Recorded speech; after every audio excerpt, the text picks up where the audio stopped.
좀 이렇게 시간이 안 가는지 정말 버스 안에서 going 이불 속에서 going은 언제나 너에게 going.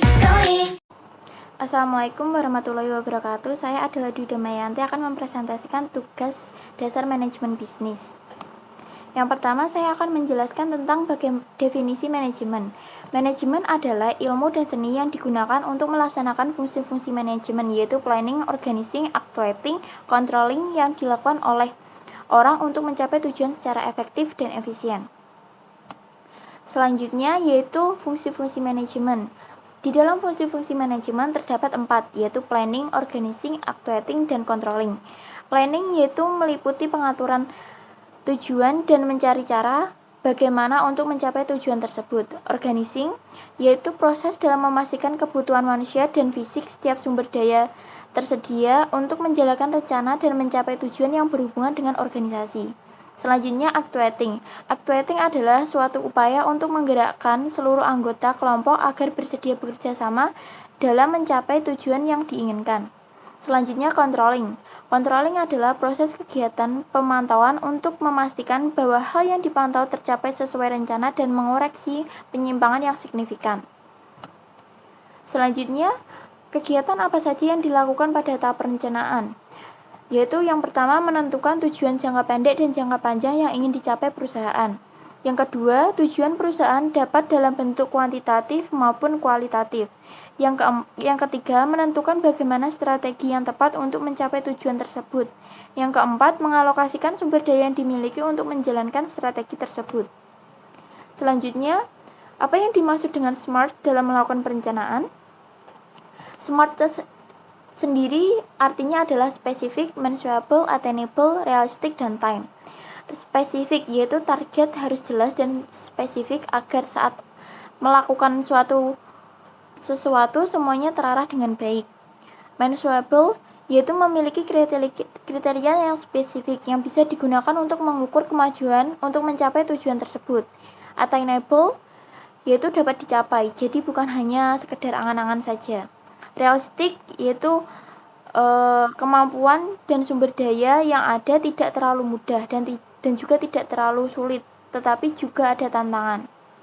Time yaitu ada batasan waktu yang jelas, mingguan, bulanan, triwulan, semesteran, atau tahunan, sehingga mudah dinilai dan dievaluasi. Selanjutnya, hal-hal yang dilakukan pada tahap pengorganisasian. Yang pertama, pembagian tugas, yaitu menetapkan tugas dan tanggung jawab kepada individu atau unit dalam organisasi. Yang kedua, pembentukan struktur organisasi, yaitu menyusun struktur organisasi yang jelas dan efisien, termasuk hierarki, hubungan kerjasama, dan saluran komunikasi. Yang ketiga, delegasi wewenang, yaitu memberikan wewenang kepada individu atau waktu untuk melaksanakan tugas.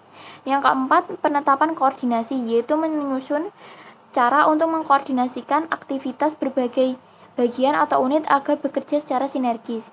Yang kelima, pengelolaan sumber daya, yaitu mengelola sumber daya manusia, keuangan, fisik, dan informasi untuk mencapai tujuan organisasi.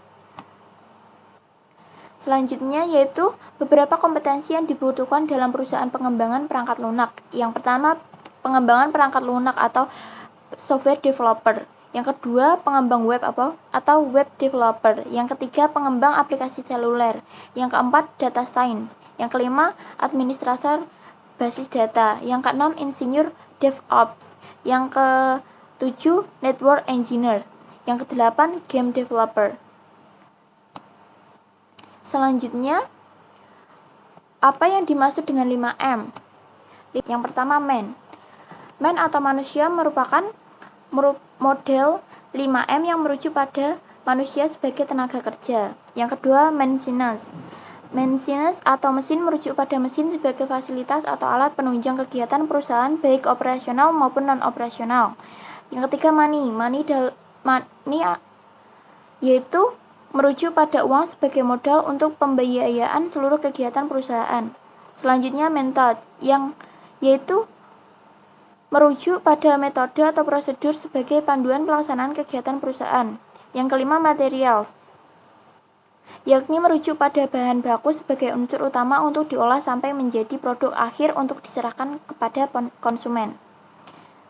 Sekian presentasi saya. Wassalamualaikum warahmatullahi wabarakatuh.